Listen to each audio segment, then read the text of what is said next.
Well, good day, everyone. I'm here with my good friend and colleague and research partner, Dr. Joe Dispenza, who I'm sure many of you know without much introduction. And Dr. Joe has agreed to once again speak at our upcoming Love Unleashed, the Manifestation of Love in Action event this year, the 2026 event. And so Joe would just love to have you share a little bit about what you're going to be talking about this year. Yeah, I think we share a common interest in, and that has to do with just this concept of emergent consciousness and how it's reflected individually in our biology, and then how it's reflected collectively. And we've partnered with you, I think, since, well, we're going to date ourselves here, since 2012. And it's been such a journey for me personally, just because the investigation has been so surprising in one sense, and just studying common people. But also, I just learned a lot from you as a scientist and a researcher. You've really helped me out in understanding a lot of really important things. And in the last 5 years or so, we've partnered with the University of California, San Diego, and we've done extensive studies just on just about anything that you can imagine, collecting data in reference to the idea of change. And what we know now, and what I want to talk about, is that when we truly change, everything changes about us. Our face, our voice, the harmonicity of our voice, our language, our microbiome, our heart, our brain, our immune system, our gene expression, thousands of metabolites in the blood, breast milk changes, our breath changes, tears change. When we truly change, everything changes about us. And so we've partnered with the HeartMath Institute in the last 5 years also, and we've done some really great studies to really demystify this idea of how is it possible that gene expression can change just by experiencing an elevated emotional state. And one of the things that I want to talk about, which is so interesting, is that the body is the unconscious mind. It's so objective that it doesn't know the difference between a real life experience that creates an emotion that we can fabricate by thought alone. To the body, it's exactly the same. And since the environment signals the gene, according to epigenetics, and genes make proteins, we could signal genes ahead of the environment by changing our emotional state. And that's exactly what our data shows. Our data shows that an immersive experience of 7 days of changing our state, that the body looks like it's living in a whole new environment. It's living in a whole new life. And the expression of proteins is the expression of life. And so one of the areas that we've focused in on with HeartMath really has to do with these coherence healing that we've been doing in group settings, and the synchronization that takes place between the healers and the healee, and just this idea of when we're in that emergent state, how it really affects the field in some way that creates non-local effects. And we just published a paper in Explorer that I'm super proud of, because it really, really shows that we are connected on some deep level by this invisible field. And I know from knowing you as a researcher, this is the area that you really love, is because global consciousness is really what we're after here. What is the idea of, or percentage of people? What does it take where there's enough change in the field with enough individuals that change human behavior?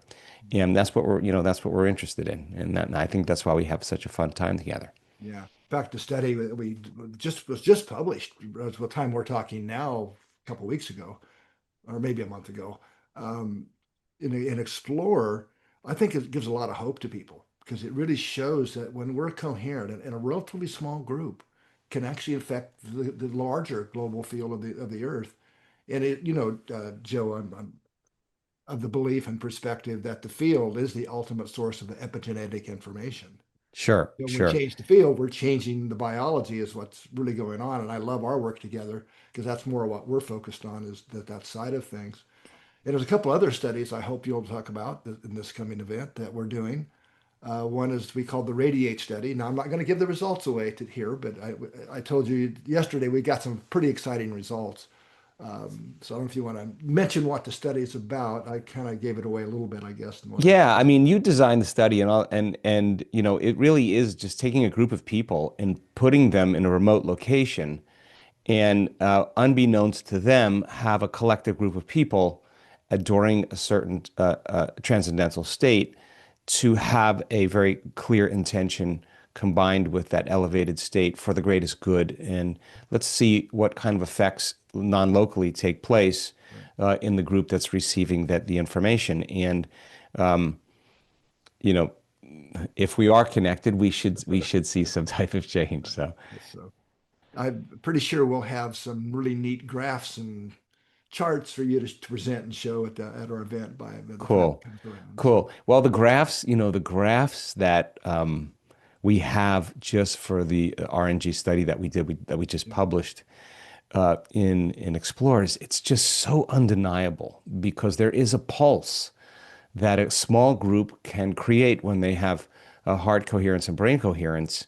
That is a ripple in the field, and that pulse somehow non-locally produces the same signature at a remote location and in several locations. The probability from a mathematical standpoint, statistically, the probability of that happening is pretty much next to zero. And yet you see these beautiful tracing patterns that are, like almost exact signatures. So what gives me hope is that I believe that there's goodness in human beings. I believe when people are not living in stress and living in survival and programmed into limitation, that what comes out in human beings is goodness. And so making those type of changes in a field that are affecting other places on the planet is really powerful. And we've talked about this numerous times.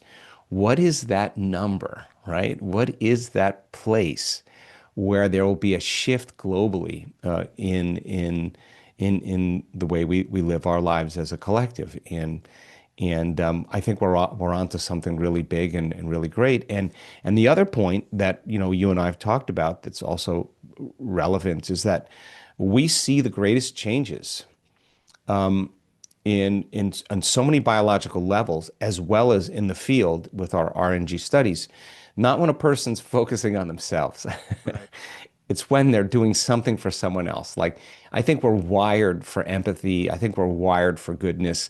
And when it's an opportunity to come together and really collectively have the intention to serve another individual. For some reason, I don't know why it's easier to clean your neighbor's garage than your own, but it is. And for some reason, when we can get out of the way and do something for somebody else, Yeah. there's dramatic biological changes that take place in the healers Yeah. Well, as well as the healees. And one of the things that we had super fun with was in Denver, and we had our event in Denver, our advanced follow-up, and we had a woman that had a profound transcendental experience during a coherence healing where there was an intervention that was, we'll just say it was an intervention that was beyond human. And when I walked off the stage, you were like, "Oh my God, I think she was part of the study." And turns out, when she was getting her coherence healing, she was one of the people that were wearing a bodyguard for 24 hours. And I was like, "Go get that information." And you and Mike, ran and processed it all. And when I got to a breakfast with you and Kevin, you just had this big smile on your face. And I was like, "Who ate the bird? Come on, what's going on here?" And you're like, "You're not going to believe this." And when the intervention took place, the measurement in real time during that moment where that person had that experience, the bodyguard stopped tracking the heart coherence. In other words, either somehow it happened outside of time, or there was dramatic interference Right. that's stopped the recording, and then it came back on again. Right. And Which is we were very just, unusual that sometimes they'll stop, but they don't turn back on. yeah. I mean, they don't turn back on because once the lead is loose, it's loose, right? And it's just fascinating for us. I mean, all these kind of fun discoveries. And I guess, for me, I like the idea that you don't have to study a monk or a nun or a person that's dedicated 40 years of devotion to consciousness. That these are common people. Once they're giving a specific set of instructions and they understand the what and the why, then the how gets easier. And I guess we continuously are surprised by some of the outcomes that we see. And the glue that makes it all happen is the love that's unleashed in every individual. And when we do that really well, I think the heart is the creative center, and it just tells the brain to do something really magnificent. Joe, thank you. I don't want to give the whole store away here. It's supposed to be a little teaser. But again, I want to sincerely thank you, my friend, and for showing up again to the Love Unleashed event coming up. Gosh, yeah, I love the HeartMath Institute. I love you. I love the team that works so diligently, and I always tell the audience, what a privilege it is when you're on the stage, working with us because you're the expert. You're the most published person in the world on HRV and heart coherence, and we're Sure about fortunate, that. so fortunate to be able to work with you, and we're truly honored. So I'm excited to present. Well, I can honestly say myself and our whole team here at the HeartMath Institute, we love working with you and your team. It's always been a joy, and we're doing some really innovative stuff, and we're able to do things that most wouldn't even consider as a possibility, and we're just doing it, right? Yeah, We're and we have showing we have some great results. we have some great research planned also for this year, Yeah. that maybe we can talk about, during the conference. Thanks again, my friend. Take Thank you care, so much, everyone. Roland. I look Yeah, forward to working with you. yeah, and I hope we see you all watching this at the event. Take care. Excellent. Ciao.